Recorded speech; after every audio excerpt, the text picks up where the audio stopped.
Honours তৃতীয় বর্ষের শিক্ষার্থীবৃন্দ, আজ তোমাদের জেনেটিক্স কোর্সের প্রাণরসায়নিক বংশগতিবিদ্যার দ্বিতীয় লেকচার। আমরা গত ক্লাসে ওয়ান জিন ওয়ান এনজাইম হাইপোথিসিস পর্যন্ত আলোচনা করেছিলাম, অর্থাৎ এক জিন এক এনজাইম অনুকল্প। আজকে আমরা শুরু করব এক জিন এক পলিপেপটাইড অনুকল্প দিয়ে। তা আসো আমরা আমাদের আজকের লেকচার শুরু করি। নতুন আর একটা হাইপোথিসিস আবিষ্কার হলো, এটা হচ্ছে এক জিন এক পলিপেপটাইড অনুকল্প। এটা হচ্ছে আলো বিস্তারিত বলা যায় বা আরও গভীরে যাওয়া হয়েছে এখানে, যে এখানে আগের বলা হয়েছিল এক জিন এক এনজাইম। তাহলে আমরা কি বলেছিলাম যে এনজাইম তৈরি হয় প্রোটিন দ্বারা। তাহলে প্রোটিন কি? প্রোটিনের উপাদান কি? প্রোটিনের উপাদান হচ্ছে পলিপেপটাইড। তাহলে এখানে সরাসরি এনজাইম প্রোটিন না বলে এখানে বলা হয়েছে পলিপেপটাইড, অর্থাৎ পলিপেপটাইড হচ্ছে প্রোটিন বা এনজাইমের গাঠনিক উপাদান। তাহলে কি বলা হয়েছে যে একটা জিন একটা পলিপেপটাইড নিয়ন্ত্রণ করে বা করে। তাহলে এই মতবাদকে দিয়েছে অনুকল্পটা, যে ক্যামব্রিজ বিশ্ববিদ্যালয়ে ভার্নার এম ইনগ্রাম এক জিন এক পলিপেপটাইড মতবাদ প্রদান করেন, এবং যেটা বললাম যে এক জিন এক এনজাইম মতবাদের পরিবর্তিত ও পরিমার্জিত রূপ। এটা উদাহরণের সাহায্যে দেখানো যায় যে এটা একটা হিমোগ্লোবিনের চারটা চেইন থাকে, দুইটা একই রকমের, এই যে আলফা চেইন 1 আলফা চেইন 2, দুইটা আলফা চেইন এবং দুইটা বিটা চেইন, মোট চারটা চেইন থাকে। তো ইনগ্রাম গবেষণায় নিশ্চিত হন যে স্বাভাবিক হিমোগ্লোবিনের বিটা চেইনের একটিমাত্র স্থান কোথায়? চতুর্থ পেপটাইডে। তো এই চেইন মানে হচ্ছে অনেকগুলো পেপটাইড একটার মাথায় একটা যুক্ত হয়ে পলিপেপটাইড তৈরি করছে। তো সেই পলিপেপটাইডের চতুর্থ পেপটাইডে গ্লুটামিক অ্যাসিডের পরিবর্তে ভ্যালিন হওয়ার কারণে সিকেল সেল অ্যানিমিয়া দেখা দেয়। কাস্তে কোষ অ্যানিমিয়া হচ্ছে কি, যে নর্মাল স্বাভাবিক রক্তকণিকা, যেটা লোহিত রক্তকণিকা গোলাকার থাকে, কিন্তু সিকেল সেল মানে কাস্তে আকৃতি, তখন গোলাকার আকৃতিটা কাস্তের মতো হয়ে যায়, তখন এটাকে বলা হয় সিকেল সেল অ্যানিমিয়া।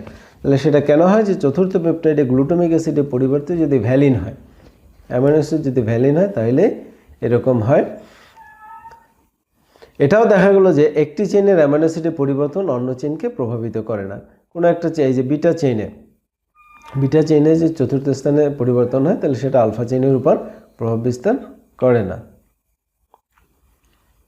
এই যে এরকম, এটা এই যে চারটা চেইন, এখানে দেখো নর্মাল সেলে কি আছে? জিজিএ সিটিসি। কিন্তু সিকেল সেল যেখানে, সেখানে এই যে মাঝখানে এই যে জেনেটিক কোড চেঞ্জ হয়ে গেছে। এখানে সিটিসি ছিল সাইটোসিন সাইটোসিন, এখানে থায়ামিনের পরিবর্তে টি এর পরিবর্তে এ যুক্ত হয়ে গেল, নিচে এ এর পরিবর্তে টি, অর্থাৎ জায়গা পরিবর্তন করলো, মিউটেশন ঘটলো। তাহলে মিউটেশন ঘটার ফলে কি হবে? নর্মাল সেলটা তাহলে পরিবর্তন হয়ে গেল। পরিবর্তন হলে তখন এই যে গ্লুটামিনের পরিবর্তে তখন সে উৎপাদন করবে ভ্যালিন। কেন উৎপাদন করবে? কারণ তখন তার জেনেটিক কোডই চেঞ্জ হয়ে গেছে। এখানে জেনেটিক কোড ছিল জিএজি, এই জেনেটিক কোডটা গ্লুটামিন তৈরি করতো, কিন্তু জেনেটিক কোড যখন জিটিজি হয়ে গেছে, তখন এ উৎপাদন করে ভ্যালিন। তাহলে কোড চেঞ্জ হয়ে যাওয়ার কারণে অ্যামাইনো অ্যাসিড বা পলিপেপটাইড চেঞ্জ হয়ে গেছে। সেই চেঞ্জ হয়ে যাওয়ার কারণে যে সিকেল সেল, নর্মাল আরবিসি যেটা লোহিত রক্তকণিকা গোলাকার থাকে, তখন সেটা সিকেল সেল হয়ে যায়। যে সমস্ত হিমোগ্লোবিনে বিটা চেইন এরকম পরিবর্তন ঘটে, সেক্ষেত্রে এরকম হয়। তাহলে এখানে দেখা যাচ্ছে কি, যে পলিপেপটাইডের সাথে জিনের একটা সম্পর্ক রয়েছে।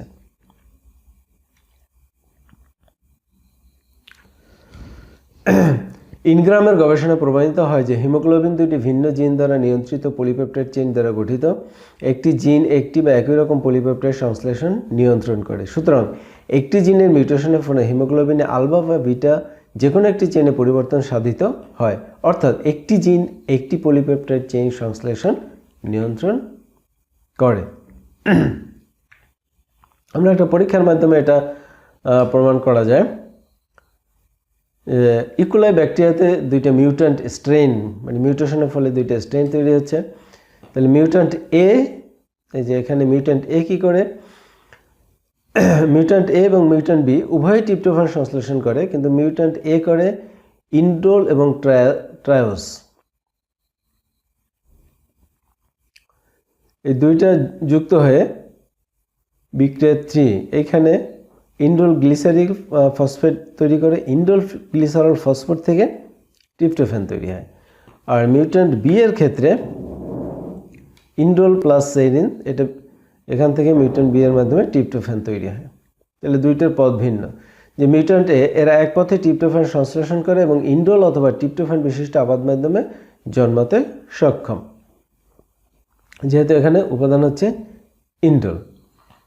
আচ্ছা, আর মিউট্যান্ট বি হচ্ছে বিপরীত পথে ট্রিপ্টোফ্যান সংশ্লেষণ করে এবং শুধুমাত্র ট্রিপ্টোফ্যান বিশিষ্ট আবাদ মাধ্যমে জন্মাতে পারে। কারণ এরা দেখো যে মিউট্যান্ট এ ইন্ডোল গ্লিসারল ফসফেট তৈরি করে, যার ফলে এরা ইন্ডোলও জন্মাতে পারে, কিন্তু মিউট্যান্ট বি সরাসরি ট্রিপ্টোফ্যান তৈরি করে, যার জন্য এরা শুধুমাত্র ট্রিপ্টোফ্যান বিশিষ্ট আবাদ মাধ্যমে, অর্থাৎ কালচার মিডিয়ামে যেখানে ইকোলাইটে জন্মানো হবে সেই কালচার মিডিয়ামে অ্যামাইনো অ্যাসিড হিসেবে ট্রিপ্টোফ্যান দিলে মিউট্যান্ট এ মিউট্যান্ট বি উভয়েই জন্মাতে পারবে, কিন্তু মিউট্যান্ট এ ইন্ডোল দিলেও জন্মাতে পারবে, যেটা মিউট্যান্ট বি পারবে না। তাহলে এখানে দেখো পলিপেপটাইডের সাথে এই ট্রিপ্টোফ্যান, এটা আসলে কি অ্যামাইনো অ্যাসিড মানে পলিপেপটাইড।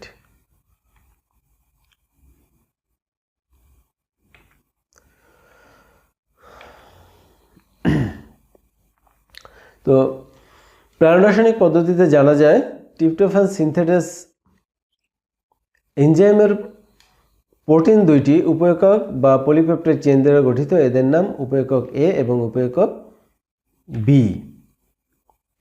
মিউট্যান্ট এ দ্বারা উৎপন্ন উপএকক এ ত্রুটিপূর্ণ, সুতরাং মিউট্যান্ট এ বিক্রিয়া 3 এবং বিক্রিয়া A1 ঘটাতে পারে না।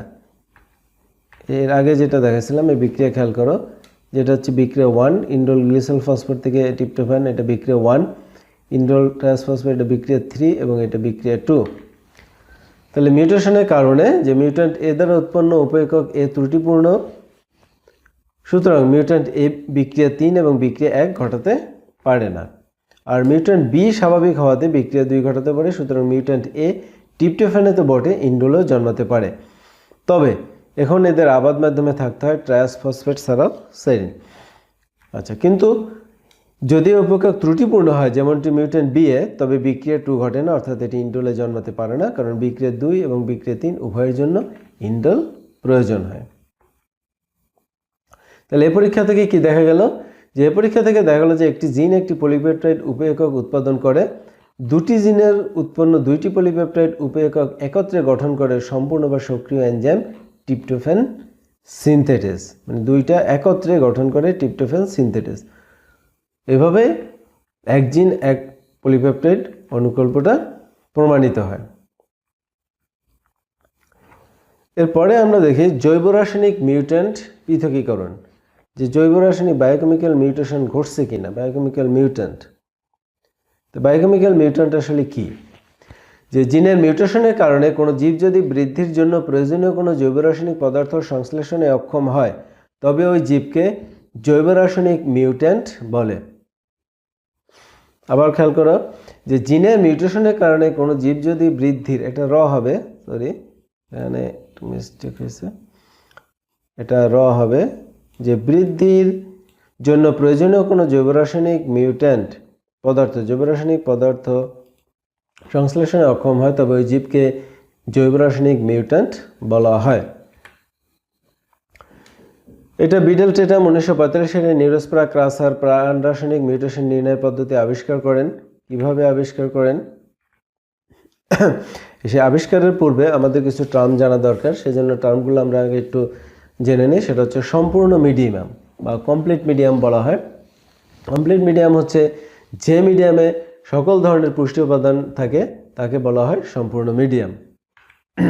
তারপর হচ্ছে নিম্নতম মাধ্যম বা মিনিমাল মিডিয়াম, এখানে আসলে অল্প কয়েকটি দ্রব্য দেওয়া হয়, অল্প কয়েকটি উপাদান এখানে যোগ করলেই যদি ছত্রাকটা জন্মাতে পারে, অর্থাৎ মিনিমাম মিডিয়ামে যদি জন্মাতে পারে সেটাই নিম্নতম মাধ্যম।